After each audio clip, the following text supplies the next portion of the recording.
quoi la différence entre un virus et une bactérie?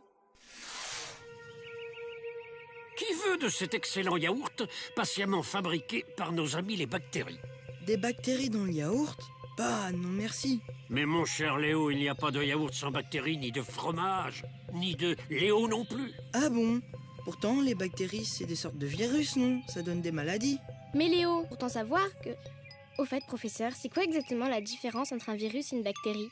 Très simple, virus et bactéries sont de tout petits organismes, mais les virus sont généralement bien plus petits que les bactéries. La bactérie, comme vous voyez, est une cellule sans noyau, avec une paroi et même parfois une sorte de petite queue, la flagelle, qui lui permet de mieux se déplacer. Pour se reproduire, comme toutes les cellules, la bactérie se divise, comme ça, et ça peut aller très vite. Le virus, lui, est une petite qui ne peut pas se reproduire tout seul. Il a besoin d'un autre organisme, une cellule à laquelle il va s'accrocher et dans laquelle il va entrer. Une fois dedans, il va se servir de ce qu'il y a là pour fabriquer de nouveaux petits virus qui vont aller chercher d'autres cellules pour se reproduire. Mais la cellule, elle va mourir. Pauvres cellules. Eh oui, c'est pour ça que la plupart des virus provoquent des maladies, la grippe, le sida, la méningite, et qu'on prend beaucoup de précautions pour les manipuler, alors que la plupart des bactéries sont inoffensives ou même utiles, comme celles qui nettoient la mer, forment les déchets en terre, qui provoquent la fermentation du lait en yaourt, ou même toutes celles qui habitent dans notre corps. Quoi? Il y a des bactéries dans moi? 10 fois plus que tu n'as de cellules. Et sans tes bactéries, tu aurais bien du mal à digérer. Les bactéries sont de bonnes ouvrières. Quand elles font quelque chose, elles le font à fond. C'est pour ça aussi que les mauvaises bactéries, celles qui provoquent des maladies et qu'on appelle couramment des microbes, sont souvent très dangereuses. Elles peuvent entraîner la tuberculose, la lèpre, le choléra. Ouh, je prendrai pour s'il te plaît. Ces bactéries-là sont quand même plus sympas. Oui, plein de bonnes bactéries pour lutter contre les mauvaises bactéries et tous les virus.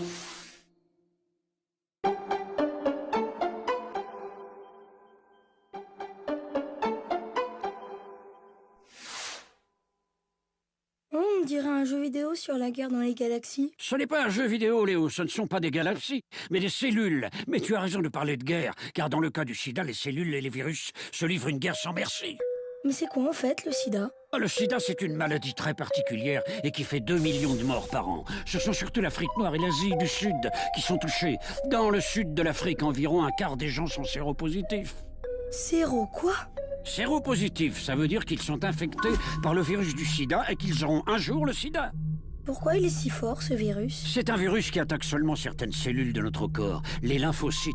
C'est dans la défense du corps contre les attaques extérieures, les maladies.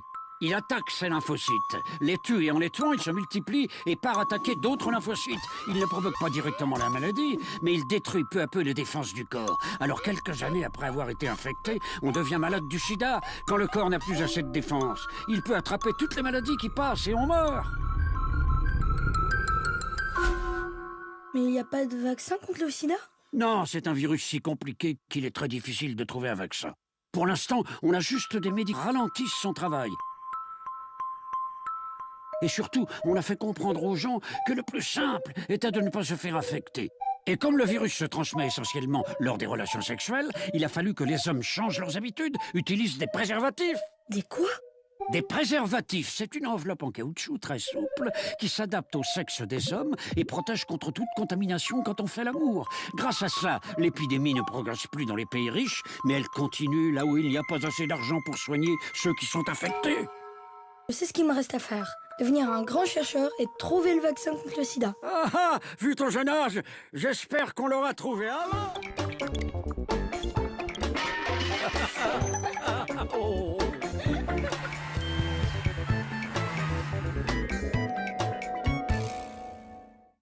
Pourquoi le cancer, ça fait peur?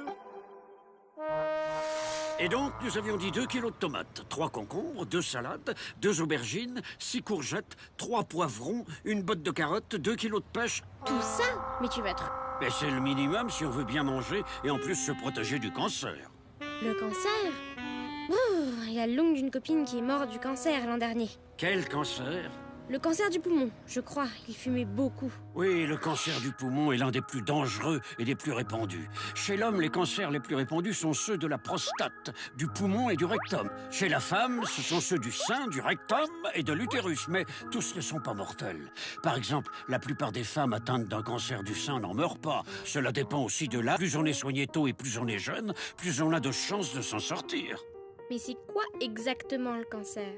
C'est quand certaines cellules de notre corps deviennent folles. Au lieu de mourir quand elles sont abîmées, elles se multiplient. Elles se multiplient tellement qu'elles finissent par former une tumeur, une grosse masse de cellules abîmées qui prend peu à peu la place de l'organe sain et peut nous tuer. Et comment ça se soigne? Il y a plusieurs façons, mais actuellement, on essaie plutôt d'enlever la tumeur ou de la détruire avec des rayons ou des médicaments. Ce sont des traitements difficiles. Le problème, c'est que la tumeur peut renaître à un autre endroit du corps. On appelle ça une métastase. Décidément. Et tout ça à cause des cigarettes? Pour le poumon et les autres cancers des voies respiratoires, oui. Mais sinon, il y a toutes sortes de causes et on n'a pas fini de les découvrir. Certains cancers sont génétiques. On l'a parce que l'un de ses parents l'avait. D'autres sont causés par des virus, par des produits comme l'amiante, par le soleil. D'autres surviennent à cause de la pollution. Bon. Ok. Tu voudrais des prunes, des bananes, des kiwis, des poires, des melons? Il paraît que c'est bon contre le cancer. Et vu ton âge, je suis un peu inquiète.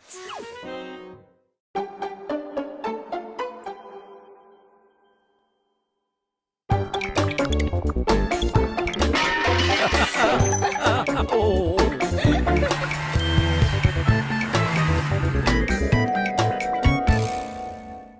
Pourquoi c'est pas bien si je mange tout ce que je veux? Bon, je vais prendre un steak frites double portion, 3 glaces et un grand verre de soda avec une paille. Et aussi 2 pains au chocolat pour commencer. Non seulement je ne pense pas que tu pourras avaler tout ça, mais en plus, c'est tout sauf équilibré. Tu veux dire que c'est trop cher? Alors je peux prendre le soda sans paille si tu veux. Mon cher Léo, ce n'est pas une question d'argent, c'est ta santé qui est en jeu, et ta vie d'adulte. Si tu manges comme ça à chaque repas, crois-moi, voici à quoi tu ressembleras quand tu seras grand.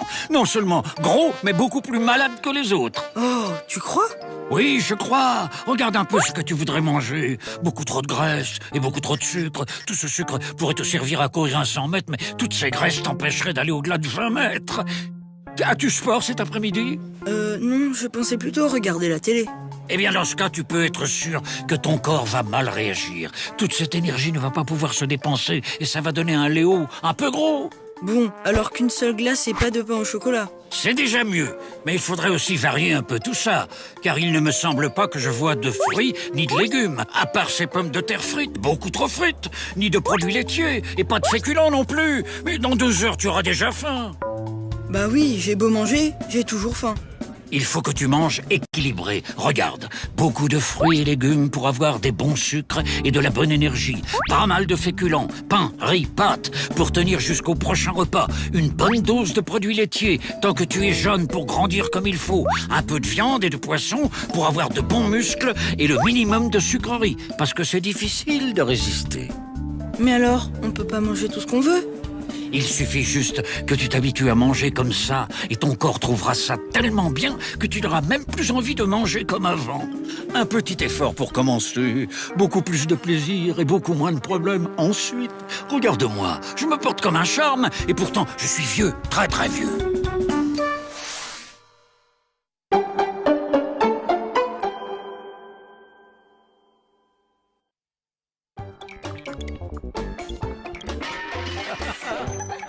Oh.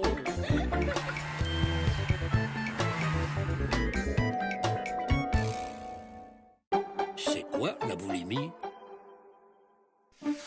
Ah, je crois qu'on a tout maintenant. Il manque quelque chose, regarde. On n'a pas pris de bonbons pour tout à l'heure, ni de céréales au chocolat, ni de pastilles qui explosent dans la bouche, ni de gaufrettes à la framboise. Eh oh, regarde, 1 kilo de pain au chocolat. Je suis sûre que c'est pas cher. Et là, c'est une vraie crise de boulimie que tu nous fais là. Qu'est-ce que tu racontes? Je suis pas du tout grosse. Et puis, c'est pour les copines. Ah, alors? Mais tu sais, la boulimie, ce n'est pas être grosse. C'est avoir un rapport maladif à la nourriture, ne pas pouvoir contrôler et manger n'importe quoi. C'est vrai? Mais pourquoi elles font ça? Tu dis elle et tu as raison. Car cela concerne surtout les jeunes filles un peu plus âgées que toi. 3 adolescentes sur 10 connaissent une période de boulimie. Chacune a ses raisons, mais c'est toujours lié à un malaise. Quand on est boulimique, c'est qu'on n'est pas bien dans sa peau. On n'a pas confiance en soi. On ne s'aime pas. On ressent au fond de soi un sentiment de vide extrêmement oppressant, au point de ne penser à rien d'autre qu'à manger. On voudrait faire chose, mais on peut juste manger et dormir pour oublier qu'on se sent incomplet. Alors, c'est pas par gourmandise? Ah non, elles ne font pas ça par plaisir. Mais comme elles ont le sentiment de ne pas pouvoir agir sur ce qui les met mal à l'aise et que malgré tout elles ont besoin d'agir, elles mangent tout à coup énormément en avalant les aliments les plus bourratifs le plus vite possible. Confiserie, gâteaux, glaces, charcuterie, elles remplissent le vide qu'elles croient voir au fond d'elles-mêmes avec de la nourriture. Et ensuite, elles se sentent coupables, dégoûtées et souvent vont tout vomir. Et ça ne s'arrête pas? C'est difficile à soigner car cela se passe dans la tête. Souvent cela s'en va quand on recommence à s'aimer, à s'intéresser à soi, à faire le compte de ses qualités et pas de ses défauts. Mais parfois, si ça dure trop longtemps, ça peut abîmer le corps. Et là, il faut demander l'aide d'un spécialiste. Bon, bah alors, je vais commencer tout de suite à faire le compte de mes qualités.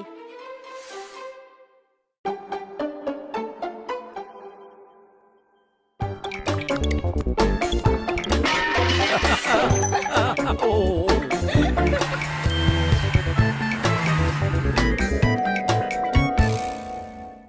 Les vitamines, ça sert à quoi?